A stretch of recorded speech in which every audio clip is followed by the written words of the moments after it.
بسم اللہ الرحمن الرحیم۔ السلام علیکم۔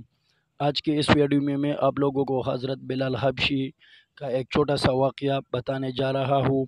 شروع کرنے سے پہلے ایک چھوٹی سی ریکویسٹ ہے، اگر چینل پر نئے ہو اور سبسکرائب نہیں کیا تو برائے مہربانی چینل کو سبسکرائب کریں۔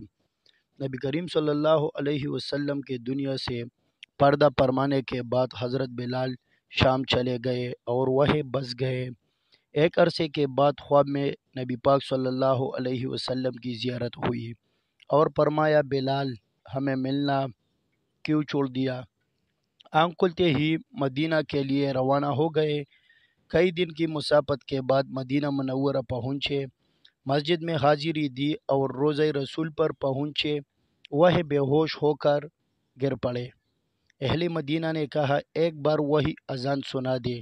سرکار کے زمانہ والی معذرت کی کہ اب مجھ سے برداشت نہیں ہوگا۔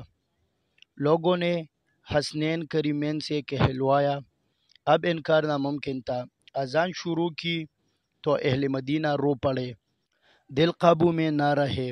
پیارے آقا کا زمانہ تازہ ہو گیا، عورتیں بچے سب نکل آئے، غم سے نڈال بے قرار ہچکیاں بن گئی۔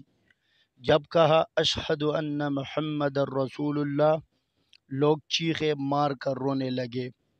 حضرت بلال کی نظر منبر رسول اللہ صلی اللہ علیہ وسلم پر پڑی۔ منبر خالی تھا، سرکار نہیں تھے۔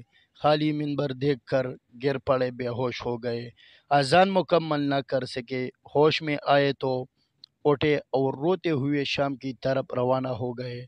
یا اللہ ان جیسی محبت بھی ہمارے دلوں میں بھر دے، آمین۔ جتنا بھی ہو سکے اپنے دوستوں کے ساتھ شیئر کرو۔ جزاک اللہ۔